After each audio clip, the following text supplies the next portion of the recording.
नमस्ते दोस्तों, मैं गौरव त्रिपाठी एक बार पुनः आप सभी के सामने उपस्थित हूं। आप STS ऑनलाइन पर मुझे सुन रहे हैं। आज हम राज्य व्यवस्था, जैसा कि आप जानते हैं कि राज्य व्यवस्था की श्रृंखला मेरी ओर से चलाई जा रही है। 6 से 7 टॉपिक्स पर, संविधान के प्रारंभिक 6 से 7 टॉपिक्स पर वीडियोस डाले जा चुके हैं। आप प्लेलिस्ट में जाके देख सकते हैं। लेकिन आज आप मेरे सामने उस टॉपिक के साथ उपस्थित हैं जो एक तरह से भारतीय संविधान और राज्य व्यवस्था की जान कहा जाता है।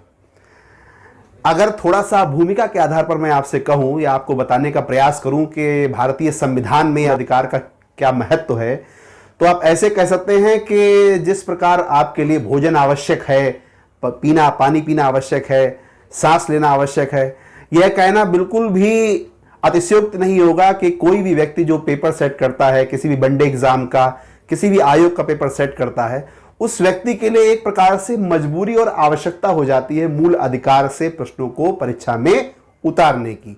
तो कुछ ऐसी शख्सियत रखता है ये मूल अधिकार। वजह क्या है? इसकी बहुत सारी वजहें हैं। जैसे आप प्रस्तावना पढ़ते हैं और प्रस्तावना में आप देखते हैं, प्रारंभ में ही आप संविधान जब पढ़ना प्रारंभ करते हैं तो प्रस्तावना पढ़ते हैं और प्रस्तावना में आप देख लेते हैं कि पूरे संविधान की छाया उस एक पृष्ठ में प्रस्तावना के रूप में परिलक्षित होती है। कुछ उसी प्रकार यदि आपने पूरा संविधान पढ़ लिया और मूल अधिकार नहीं पढ़े या मूल अधिकारों के विषय में नहीं जाना, तो ना सिर्फ आपकी समझ अधूरी रहती है, वरन आप किसी भी परीक्षा में अच्छा परफॉर्मेंस भी नहीं कर सकते। चलिए, आपके समय को बहुत ही कम यूज करते हुए मैं सीधे टॉपिक पर आता हूं। मूल अधिकार। देखिए, कहने को तो मूल अधिकार अनुच्छेद 12 से 35 तक वर्णित है, जिसमें ज्यादातर अध्यापकों के द्वारा अनुच्छेद 14 से प्रारंभ करके और अनुच्छेद 32 तक पढ़ा दिया जाता है। कुछ अध्यापक 10 से 15 मिनट में ये सारे आपको पढ़ा के खत्म कर देते हैं और आप भी अपने समय को बचाने के लिए ऐसा ही करते हैं, वन लाइनर के रूप में कि लोक नियोजन की अवसर की समानता या विधि के समक्ष समानता सिर्फ एक एक लाइन करके पढ़ लेते हैं। इसका खामियाजा आप परीक्षा में जाके भुगतते हैं, क्योंकि अब ट्रेंड थोड़ा चेंज हो रहा है। विगत 5-6 साल के अगर आप प्रश्न पत्र उठा के देखें तो आप देखेंगे ट्रेंड थोड़ा चेंज हो रहा है। अब वो अनुच्छेद के भी अंदर अनुच्छेदों के घुस के पूछता है। जैसे अगर हम अनुच्छेद 15 या अनुच्छेद 16 की बात करें तो अब वो जमाने चले गए मित्रों जब वो सीधे आपसे पूछे कि लोक नियोजन के अवसर की समानता किस अनुच्छेद में है। वो उसके अंदर जाके आपसे पूछता है कि अनुसूचित जाति के वर्गों को किस अनुच्छेद के तहत आरक्षण दिया गया है, या पिछड़े वर्ग के अभ्यर्थियों को किस अनुच्छेद के अंतर्गत आरक्षण का प्रावधान किया गया है, या अभी हाल फिलहाल की बात करें तो आर्थिक रूप से कमजोर या आर्थिक रूप से पिछड़े हुए जो सवर्ण जाति के लोग हैं उनको किस कैटेगरी में, किस अनुच्छेद में आरक्षण का प्रावधान किया गया। तो यह सब जानने के लिए आपको थोड़ा सा विस्तार से पढ़ने की आवश्यकता है। इससे आपको 2 फायदे होते हैं। एक तो पीटीज में, प्रारंभिक परीक्षाओं में आपके प्रश्नों के गलत होने के चांसेस ना के बराबर हो जाते हैं। दूसरा, आपका उद्देश्य सिर्फ पीटी निकाल के पगड़ी पहन के लड्डू बंटवाना नहीं है, आपको मेंस भी देना है, 4 दिन बाद जाके आपको इंटरव्यू भी देना है। वहां आपसे अंदर घुस के क्वेश्चन पूछे जाते हैं। आप एक लाइन के रूप में तो याद कर सकते हैं कि इस अनुच्छेद में यह लिखा है, लेकिन जब तक उसके अंदर नहीं एंटर करते तब तक आप उतना विस्तार से चीजों को समझ नहीं सकते। चलिए, आइए हम आपको पहले थोड़ा सतही बताते हैं। वो बच्चे जो 2, 3, 4 साल से तैयारी कर रहे हैं, मुझे पूरी उम्मीद है कि आज उनकी तैयारी में कुछ पॉइंट्स बढ़ेंगे यहां। और जो बिल्कुल सतह से पढ़ना प्रारंभ कर रहे हैं, जो मूल अधिकार के विषय में, मूल अधिकार के नाम के अतिरिक्त कुछ नहीं जानते, मुझे पूरी उम्मीद है कि अगर आपने बिना स्किप किए पूरी वीडियो को देखा तो आप आज ही मूल अधिकार के विषय में स्वयं को एक प्रभुत्व व्यक्ति समझेंगे। चलिए, आइए देखते हैं मूल अधिकार क्या है। तो सतही जानकारी के रूप में आपको यह याद रखना है, जैसे कि मैंने आपको भाग 1 में बताया कि राज्यों के विषय में चर्चा करी जाती है। भाग 2 में हमने नागरिकता के विषय में चर्चा की, वीडियोस में आपको काफी विस्तार से बताया। भाग 3 में सबसे पहले चीज जो आपको याद रखनी है कि मूल अधिकार का वर्णन भाग 3 में है। भाग 3 में हम मूल अधिकारों की चर्चा करते हैं। अनुच्छेद 12 से 35 तक मूल अधिकार हैं। थोड़ा सा पहले लाइट डाल देते हैं कि मूल अधिकार हैं क्या। देखिए, बहुत सारे अधिकार आपको प्रदत्त हैं। राजनीतिक अधिकार हैं, आर्थिक अधिकार हैं, विधिक अधिकार है, जैसा कि संपत्ति का अधिकार, अभी आप आगे पढ़ेंगे। संपत्ति का अधिकार पहले एक मूल अधिकार हुआ करता था, लेकिन अब वो विधिक अधिकार बना दिया गया 44वें संविधान संशोधन 1978 के द्वारा। अब वो एक विधिक अधिकार, एक कानूनी अधिकार है। तो फिर ये मूल अधिकार क्या है? देखिए, मूल अधिकार वो अधिकार हैं, विशेष रूप से आपको जो याद रखना है, मूल अधिकार वो अधिकार हैं जो प्रत्येक व्यक्ति को, भारत के प्रत्येक नागरिक को, और कुछ अधिकार विदेशियों को भी प्राप्त हैं। यहां से भी क्वेश्चंस आते हैं, आप आगे आने वाले लेक्चर्स में ये भी मेरे द्वारा जानेंगे। तो मोटी बात आप यहां यह समझिए कि मूल अधिकार वह अधिकार हैं जो भारतीयों को, आपको, भारत के नागरिकों को संविधान के द्वारा दिए गए हैं। अब संविधान के द्वारा तो विधिक अधिकार भी दिए गए हैं, आर्थिक अधिकार भी दिए गए हैं, राजनीतिक अधिकार भी दिए गए हैं। फिर मूल अधिकारों में ऐसा क्या है? अब ध्यान से सुनिए, यहां पे मूल अधिकारों में ऐसा क्या है आखिर कि मूल अधिकार आपको सबसे ज्यादा स्ट्रांग बनाते हैं। तो आप आगे चल के पढ़ेंगे, अनुच्छेद 13 यह कहता है कि मूल अधिकारों में वो ताकत है जो आपको बाकी मिले हुए किसी भी अधिकार में नहीं है। अनुच्छेद 13 यह कहता है, मैं थोड़ा सा लाइट डाल के यहां बता देता हूं, अनुच्छेद 13 यह कहता है कि जो भी आपको मूल अधिकार संविधान से प्राप्त हैं वो न्यायिक समीक्षा का विषय है। यानी संसद या विधानमंडल, राज्य विधानमंडल ऐसी कोई भी विधि का निर्माण नहीं कर सकती जिसमें आपके उन मूल अधिकारों का हनन हो। बहुत से छोटे छोटे मूल अधिकार हैं, आप चरणबद्ध तरीके से पढ़ेंगे। तो मेरी आशा है कि आप इसको वन लाइनर ना पढ़ के थोड़ा समय देंगे। देखिए, बार बार मत पढ़िए चीजों को, बार बार मत पढ़िए, बहुत बड़ा सिलेबस है। एक विषय वस्तु को एक बार पढ़िए, लेकिन बहुत थोक के भाव पढ़िए, कायदे से। एक बार अगर समझ विकसित हो गई फिर उससे बार बार नहीं पढ़ना है। चलिए आइए देखिए, आप जानते हैं मूल अधिकार 6 हैं। आप में से बहुत सारे बच्चे जानते हैं कि मूल अधिकार 6 हैं। तो सबसे पहले अपनी इस जानकारी को पूरा करिए। मूल अधिकार 6 नहीं है, मूल अधिकार 7 थे। वर्तमान में तो 6 ही है, लेकिन अगर हम संविधान की बात करें, उस संविधान की जो 26 नवंबर 1949 को अंगीकृत हुआ और 26 जनवरी 1950 को पारित हुआ, तो उस संविधान की प्रति में मूल अधिकार 7 हुआ करते थे। जो आप यहां लिखे देख रहे हैं, उस सारे मूल अधिकार उस संविधान में थे।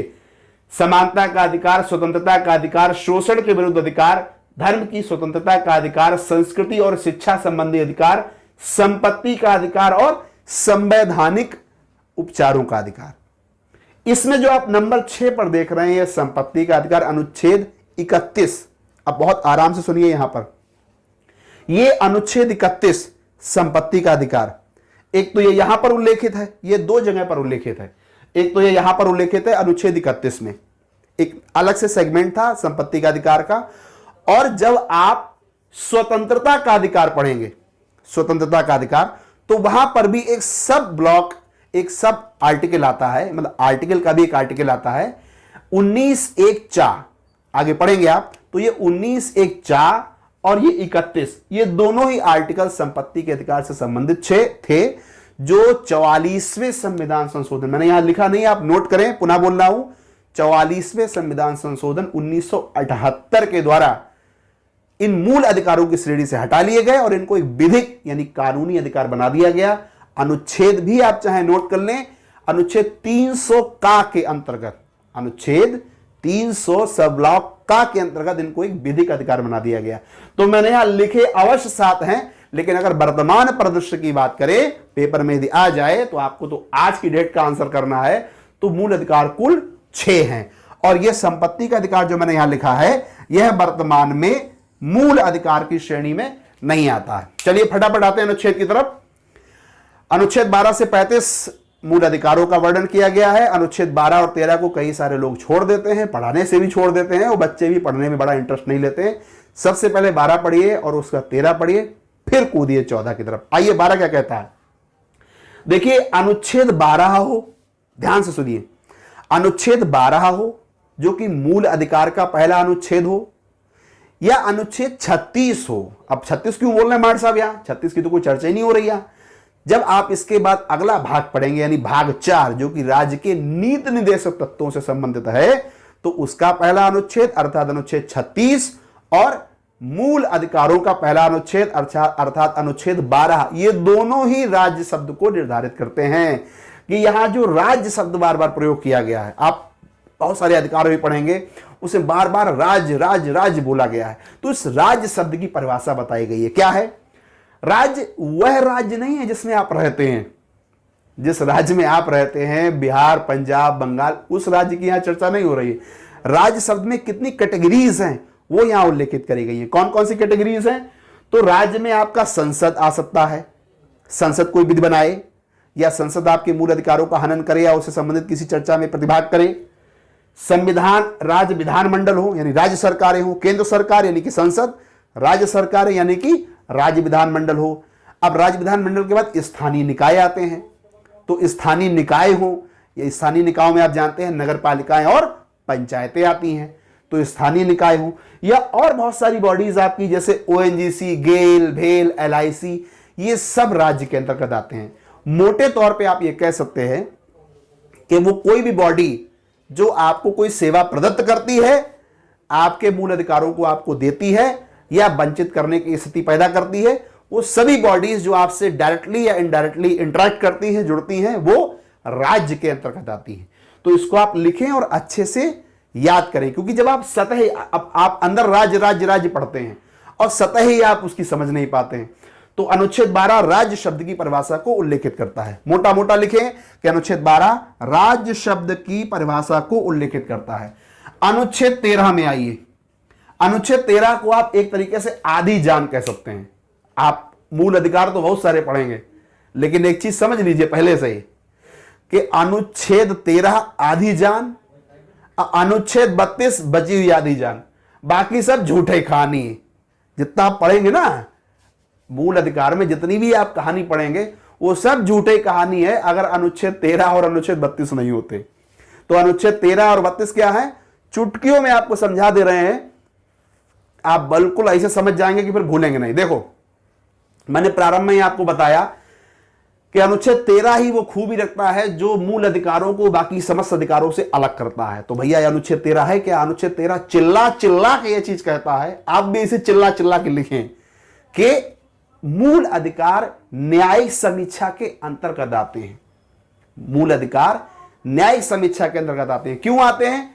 अगर मूल अधिकार असंगत पाए गए या अल्पीकरण हुआ, असंगत का मतलब अगर मूल अधिकार उस अनुसार नहीं है जो वर्णन संविधान में है, या अल्पीकरण हुआ यानी उतने नहीं आपको दिए गए जितना संविधान प्रदत्त हैं किसी विधि को बनाने में, यानी राज्य को यदि ऐसी विधि बनाता है, किसी ऐसी विधि का निर्माण करता है, किसी ऐसे कानून का निर्माण करता है जिसमें आपके मूल अधिकारों का किंच मात्र भी हनन हो रहा है, किंच मात्र भी शोषण हो रहा है, तो उस कंडीशन में ये अनुच्छेद 13 मियां एकदम कूद के आते हैं और ये कहते हैं कि आपके पास दो चॉइस हैं कि आप हाई कोर्ट जाएंगे या सुप्रीम कोर्ट जाएंगे।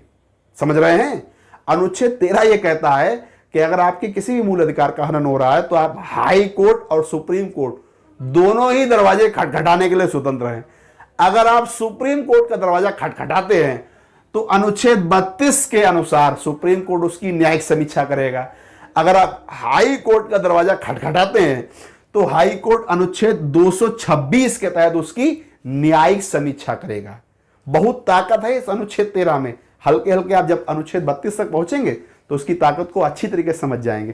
तो अनुच्छेद 13 जो है वो मूल अधिकारों को न्यायिक समीक्षा की कड़ी में बांधता है।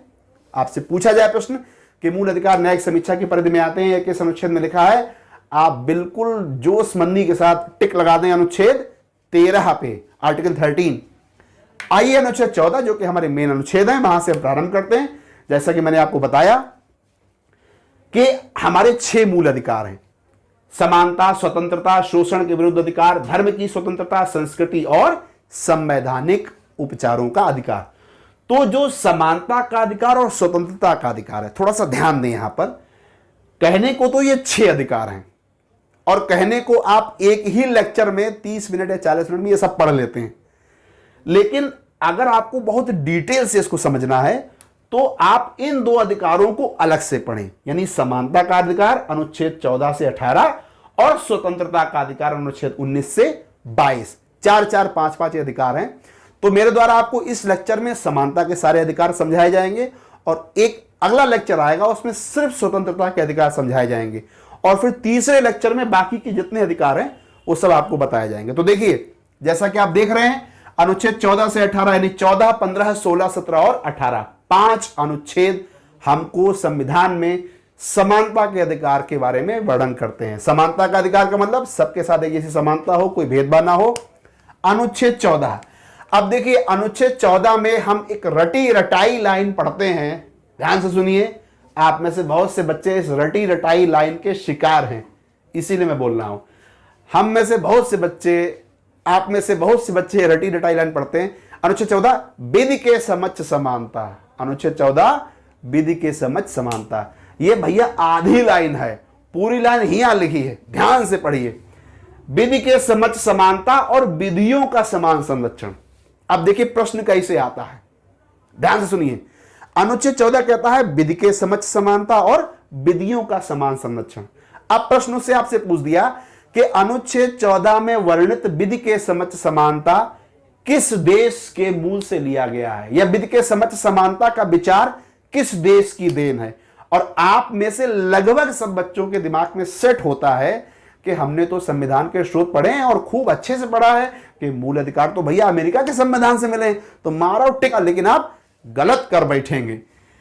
विधि के समक्ष समानता ब्रिटिश मूल से लिया गया है, जबकि विधियों का समान संरक्षण अमेरिका के संविधान से लिया गया है। तो ये छोटी छोटी चीजें हैं, यही आप मिस करते हैं। तो अनुच्छेद 14 विधि के समक्ष समानता ब्रिटिश मूल का है और विधियों के समान संरक्षण अमेरिका के संविधान से लिया गया है। अब देखिए अनुच्छेद 15 और 16, अनुच्छेद 15 और 16 अगर आप समझ गए, अनुच्छेद 15 और 16 अगर आप समझ गए, आप समझ लीजिए कि आपका समानता से प्रश्न गलत नहीं होना है, क्योंकि अनुच्छेद 15 और 16 ही समानता के अधिकार की जान है। देखिए, राज्य किसी भी नागरिक के प्रति, अब देखिए आप क्या पढ़ते हैं और क्या पढ़ना चाहिए उस पर ध्यान दीजिए। पहले 5 शब्द बिल्कुल रटे रटाए आपके दिमाग में सेट हैं: धर्म, जाति, मूल वंश, जन्म स्थान और लिंग। धर्म, जाति, मूल वंश, जन्म स्थान और लिंग के आधार पर राज्य विभेद नहीं करेगा। लेकिन यह भी आप अधूरा पढ़ते हैं। इसको अगर आपको पूर्ण करना है तो यहां पे एक शब्द लगाना होगा, केवल। देखिए, जब आप ये केवल शब्द लगा देते हैं, अब इसका पूरा अर्थ आता है। ध्यान दीजिए, सही बात यह है कि राज्य केवल धर्म, मूल वंश, जाति, लिंग और जन्म स्थान को लेकर विभेद नहीं करेगा। यानी कि धर्म के आधार पर विभेद नहीं करेगा कि हिंदुओं को नौकरी देगा और मुसलमानों को नौकरी नहीं देगा।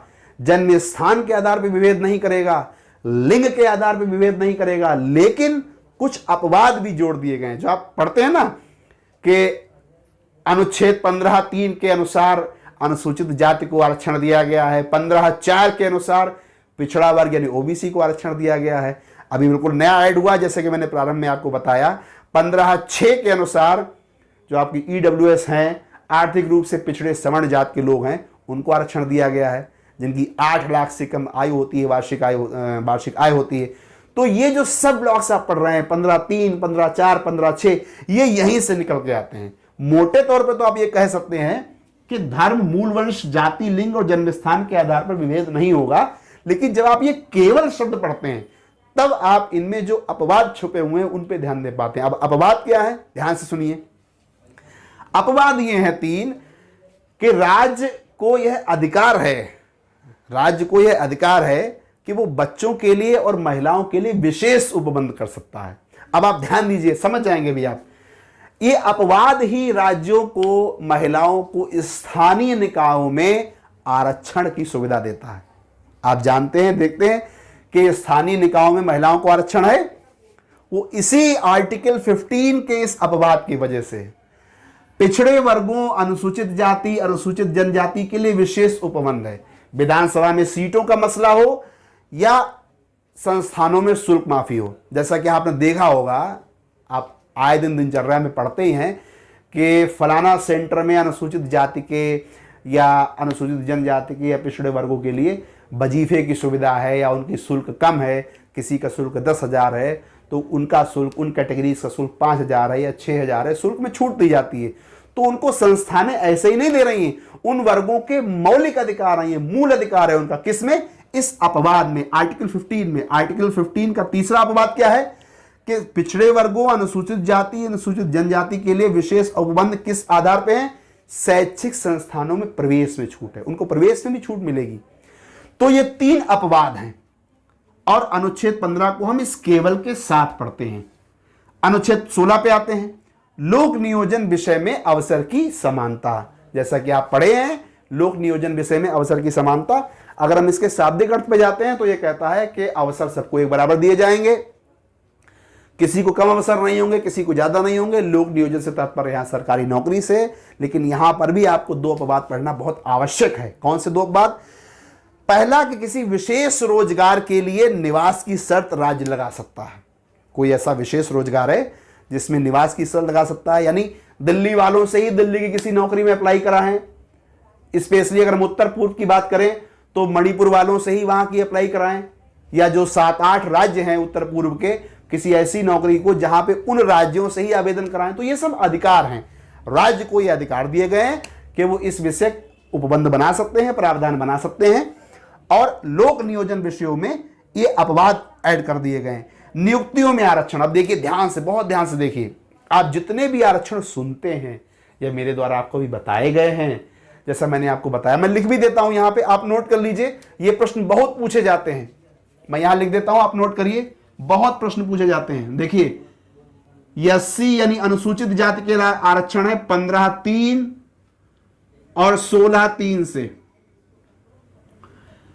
ओबीसी अदर बैकवर्ड क्लास यानी पिछड़ा वर्ग के लिए आरक्षण है 15(4) और 16(4) से।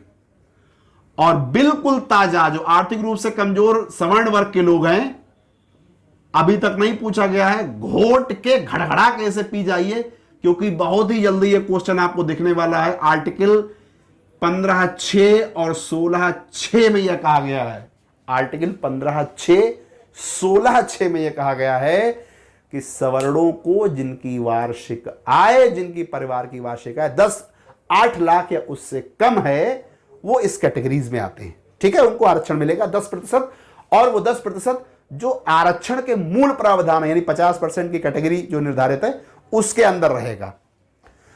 तो ये आपने पढ़े अनुच्छेद 16। अब मैं इसको इरेज करता हूं, आप इसका स्क्रीनशॉट लीजिए, फिर मैं आपको जो दो बचे हुए हैं अनुच्छेद 17 और अनुच्छेद 18 वो बताता हूं। एक स्क्रीनशॉट ले लीजिए इसका। आइए अब हम चर्चा करते हैं अनुच्छेद 17 के विषय में। अनुच्छेद 17 अस्पृश्यता कांड। अस्पृश्यता को हम एक तरीके से छुआछूत भी कह सकते हैं। अगर हम संविधान में वर्णित शब्द के अर्थ की बात करें तो अस्पृश्यता, ये जो शब्द है जिसके अंत की बात इस अनुच्छेद 17 में कही गई है, वास्तविकता में इसके अर्थ को उल्लेखित नहीं किया गया है। संविधान में इसके अर्थ को उल्लेखित नहीं किया गया है, लेकिन समय समय पे सुप्रीम कोर्ट्स के द्वारा और हाई कोर्ट के द्वारा जो अपने निर्णयों में इसके अर्थ को उल्लेखित किया गया है, उससे आप यह समझ सकते हैं कि अस्पृश्यता का मतलब है, ध्यान दीजिए, अस्पृश्यता का मतलब है अनुच्छेद 15 में जिन 5 चीजों की बात कही गई है, किन किन की? धर्म, जाति, मूल वंश, जन्म स्थान और लिंग के आधार पर, यानी इन 5 आधारों के आधार पर आप किसी भी व्यक्ति से अस्पृश्यता नहीं कर सकते हैं। विशेषता यहां पे जाति को बल दिया गया है। किसी की जाति पर टिप्पणात्मक आप कोई कार्रवाई नहीं कर सकते हैं, किसी की जाति पे अस्पृश्यता आप नहीं कर सकते हैं, छुआछूत नहीं कर सकते हैं। यह एक मूल अधिकार है व्यक्ति का। इसमें 3 कैटेगरी याद रखनी, अगर आप ऐसा करते हैं तो आप 6 महीने के सजा के भोगी हो सकते हैं, 500 रुपए का जुर्माना आपके ऊपर लगाया जा सकता है, और ये 2 प्रावधान दोनों ही लगाए जा सकते हैं। ये किसमें कहे गए हैं? जन अधिकार सुरक्षा अधिनियम 1955 में यह उल्लेखित करा गया है। ये याद रखें, नोट करें, बहुत पूछा जाता है अस्पृश्यता का अधिकार कहां है। अस्पृश्यता का अधिकार एक समानता का अधिकार है और यह अनुच्छेद 17 में वर्णित है। आइए आखिरी बात करते हैं, उपाधियों का अंत। ये अस्पृश्यता का अधिकार अनुच्छेद 17 और उपाधियों का अंत अनुच्छेद 18। आखिरी समानता का अधिकार अनुच्छेद 18। उपाधियां क्या है? जब हम परतंत्र हुआ करते थे तो बहुत सारी उपाधियां हमारे सोसाइटी में थीं। किसी को दीवान की उपाधि मिली थी, कोई राय बहादुर था, कोई राज बहादुर था, कोई महाराजा था। तो ये सारी उपाधियां खत्म कर दी गई। संविधान निर्माताओं ने इन सारी उपाधियों को खत्म कर दिया। अब ये सब उपाधियां हमारे कल्चर का हिस्सा नहीं है। कोई भी नागरिक विदेशी राज्य से कोई उपहार नहीं ले सकता, यह भी प्रावधान किया गया है। कोई नागरिक, हमारे देश का नागरिक, किसी विदेशी राज्य से कोई उपहार नहीं ले सकता। लेकिन एक शर्त यहां लगा दी गई है कि अगर वो लेना चाहता है या कोई दूसरा राज्य देना चाहता है तो उस व्यक्ति विशेष के द्वारा राष्ट्रपति महोदय से पूर्व अनुमति लेना आवश्यक है। यदि राष्ट्रपति महोदय पूर्व अनुमति देते हैं तो वो उस पुरस्कार को प्राप्त कर सकता है, लेकिन ऐसे ही नहीं ले सकता। आप सब जानते हैं हमारे यहाँ पद्म विभूषण, पद्म भूषण, पद्मश्री और राष्ट्रपति पुरस्कार ये सब प्रत्येक वर्ष दिए जाते हैं।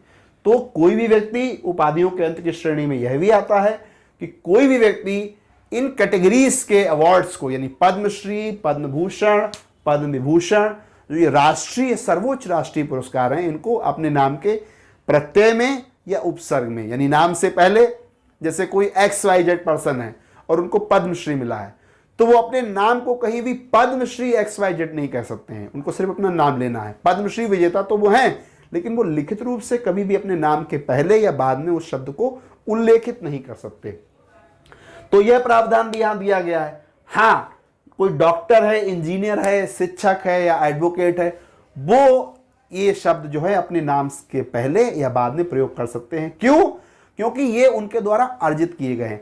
शैक्षणिक गुणवत्ता के आधार पर, शिक्षा के आधार पर अगर आपको कोई उपाधि मिली है या कोई पद मिला है, बल्कि उपाधि कहना उचित नहीं होगा, अगर आपको अपनी अर्जित की हुई शिक्षा के आधार पर कोई पद मिला है, आप डॉक्टर बने हैं, आप इंजीनियर बने हैं, या आप शिक्षक हैं, या आप एडवोकेट हैं, आप लॉयर हैं, तो आपको वो पर्टिकुलर वर्ड अपने नाम से पहले लगाने का अधिकार है। हमारे संविधान के अनुच्छेद 18 में यह कहा गया है कि यह सारे शब्द उपाधियों के अंतर्गत नहीं आते हैं। तो मित्रों, ये आज हमने चर्चा करी है समानता के अधिकार के विषय में, और मुझे आशा है कि मेरे इतना एक्सप्लेन करके पढ़ाने का मकसद भी यही था कि आप इसको बहुत अच्छे से समझ सकें। समझाने को ये 10 या 15 मिनट में सब समझाया जा सकता है, लेकिन मेरा उद्देश्य यही है कि आप 2 से 3 वीडियो भले ही देखें, लेकिन कुछ भी आपका ना छूटने पाए। मूल अधिकार में अच्छे से गांठ बांध लीजिए कि कोई भी आप पेपर देने जाएंगे, मूल अधिकार के 2 से 3 प्रश्न पाएंगे ही पाएंगे। तो और आपको अगर पहले से ही पता है कि हमको 2, 3 या 4 प्रश्न मिलने हैं मूल अधिकार से, फिर भी आप उसको गलत करके आए, तो आपसे दुर्भाग्यशाली व्यक्ति कोई नहीं हो सकता है। तो आप मन लगा के पढ़े रहिए। ये पहला चैप्टर था जिसमें आपने समानता के अधिकार को पढ़ा है। बहुत जल्दी स्वतंत्रता के अधिकार पे अगला चैप्टर आएगा, अगला लेक्चर आएगा, और फिर तीसरे लेक्चर में बचे हुए सारे अधिकार कवर कर दिए जाएंगे। तब तक के लिए मैं आपसे अनुमति चाहता हूं। नमस्कार, धन्यवाद।